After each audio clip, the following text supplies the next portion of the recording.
What's up guys, I'm JD from Affinity Collective, and today we're going to be taking a look at the MSI GeForce GTX 950 G2. When searching for the best bang for the buck graphics card, there's no need to look much further. With the majority of gamers still playing at 1080p today, there's no reason to break the bank.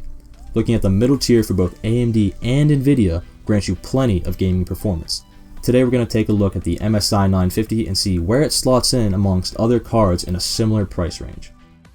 Opening up the package, you'll find that MSI put some attention to detail in packing up their product. On top will be a cardboard box containing the driver CD, installation manuals, and a VGA to DVI converter.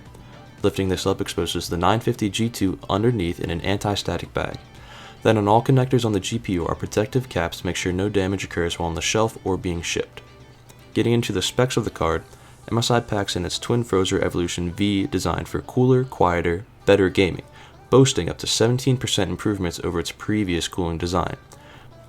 The 950 G2 is mindful of power consumption and noise, so when at idle, the fans on the card power down and only come on during GPU-intensive tasks. Speaking of the fans, MSI uses its Torx fan design, which combines traditional fan blades with dispersion blades to maximize air dissipation to the heatsink. Going along with the trend, MSI has added LED effects to the MSI logo on the top of the card, which allows you to choose up to 5 unique lighting modes to set the ambience for your gaming mood. These settings can be controlled in the MSI Gaming app, along with a multitude of other modes and settings that MSI offers, such as OC mode, gaming mode, and silent mode. But now let's get on to the real meat of the story here. Out of the box, G2 comes with an 1127 MHz core clock which boosts to 1317 and an effective memory clock of 6650 MHz. It has 768 CUDA cores, a 128-bit memory interface, and 2 GB of GDDR5 memory.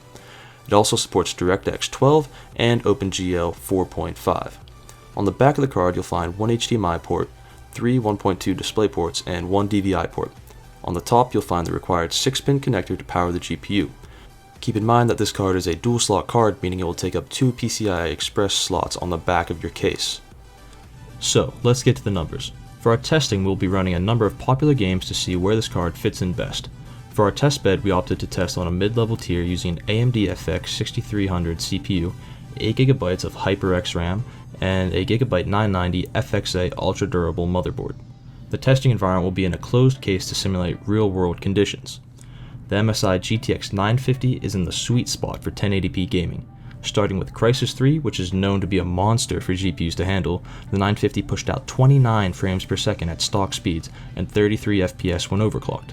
Note that the 950 we used already had a factory overclock on it, so the increase in speeds is not as substantial as it may have been.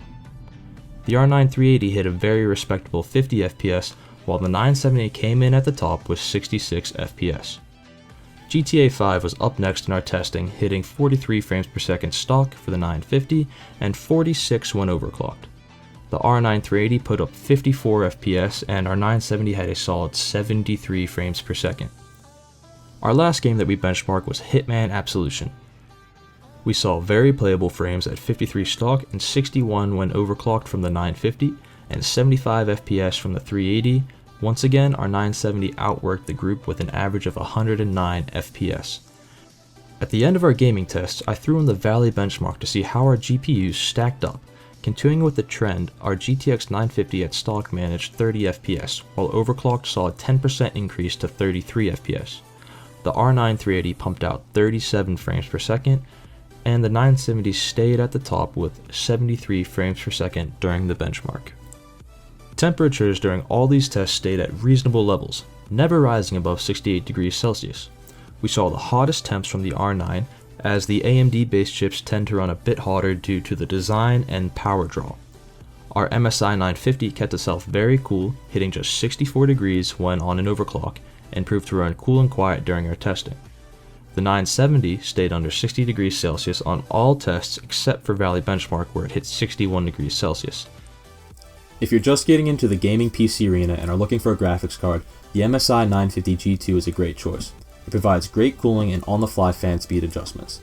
The MSI 950 G2 gives great performance at both 1080p Ultra and 1080p Ultra High settings for under $200, so there's not much more you could ask for here. MSI has found a great balance point between cost and performance. Let us know in the comments below what you use to power all your gaming needs. Make sure to leave a like if you'd like to see more GPU reviews in the future. And as always, we'll see you guys next time.